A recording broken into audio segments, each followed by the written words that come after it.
এর আগে অনেক রকমের মোমো তো খেয়েছেন, কিন্তু এই হেলদি মোমোটা একবার কি ট্রাই করেছেন? কোনো রকম আটা ময়দা ছাড়া বাঁধাকপির মোমো। তেমন কিছু না, কিন্তু চলুন না একবার দেখে নেওয়া যাক কেমন ভাবে বানাচ্ছি। এই হেলদি মোমো বানানোর জন্য প্রথমেই আমি 750 গ্রাম চিকেন নুন দিয়ে সিদ্ধ হতে বসিয়ে দিলাম। আর একদিকে 4টে টমেটো, 2টো শুকনো লঙ্কা, 3 কোয়া রসুন সিদ্ধ হতে দিলাম।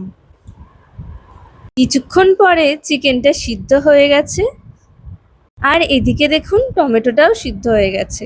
বাঁধাকপির শক্ত অংশটা একটু সাবধানেই কেটে নিতে হবে, যাতে কোথাও কেটে না যায়। এখন একটা পাত্রে জল দিয়ে আমি ভালো করে ধুয়ে নিচ্ছি। এবার কড়াইয়ে জল গরম করে 5 থেকে 6 মিনিট পাতাগুলোকে ফুটিয়ে নিতে হবে। চিকেন কিমাটা আমি হাতে করেই তৈরি করে নিচ্ছি মোমোর পুরের জন্য। আপনারা কিন্তু কিমাটা তৈরি করেও রাখতে পারেন। বাঁধাকপির কালারটাও কিন্তু এখন একটু ফেড হয়েছে, আর কিমাও তৈরি। আর এদিকে আমি চাটনিটা তৈরি করে নিচ্ছি। টমেটোগুলোর খোসা ছাড়িয়ে টমেটো, শুকনো লঙ্কা, রসুন একসাথে ব্লেন্ড করে নিচ্ছি। এখন ব্লেন্ডও হয়ে গেছে। এই পেস্টটাতেই 5 চামচ টমেটো কেচাপ, 1 চামচ সয়া সস দিয়ে আমি রেডি করে রাখছি।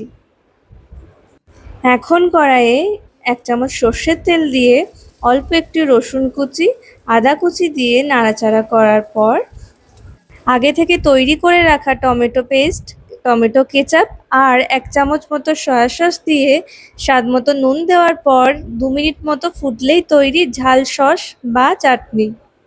এখন মোমোর পুরটা তৈরি করার জন্য আমি 2 থেকে 3 চামচ সর্ষের তেলে 1/2 চামচ আদা কুচি, 1/2 চামচ রসুন কুচি, 2টো পেঁয়াজ কুচি, লঙ্কা কুচি দিয়ে একটু নাড়াচাড়া করার পর চিকেন কিমাটা দিয়ে দিচ্ছি। চিকেনটা কিন্তু খুব বেশি নাড়াচাড়া করার প্রয়োজন পড়ে না, অল্প নাড়াচাড়া করলেই হয়ে যায়। চিকেন কিমাটা দেওয়ার পর 2 চামচ টমেটো কেচাপ, 1 চামচ সয়া সস আর স্বাদ মতো নুন দিয়ে একটু নাড়াচাড়া করলেই তৈরি মোমোর পুর। আদার্স কোনো মশলা কোনো কিছুই দেওয়ার প্রয়োজন পড়ে না, এতেই এত সুন্দর লাগে। এবার বাঁধাকপির পাতাতে মোমোর পুরটা দিয়ে এইভাবে ফোল্ড করে নিতে হবে। চেষ্টা করবেন বাঁধাকপির ওপরের পাতাগুলো নেওয়ার, কারণ খুব নিচের পাতাগুলো ছোট হয় এবং পাতলা হয়, তাই ছিঁড়ে যাওয়ার সম্ভাবনা থাকে। এইভাবে মুড়ে নিয়েছি, কোনো সুতো দিয়ে বাঁধার কিন্তু কোনো প্রয়োজন নেই, খুব সুন্দরভাবেই পাতাগুলো থাকবে।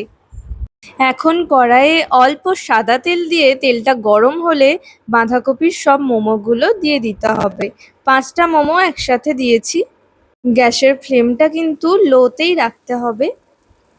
একটু সময় নিয়ে এপিট ওপিট করে ভেজে নিতে হবে।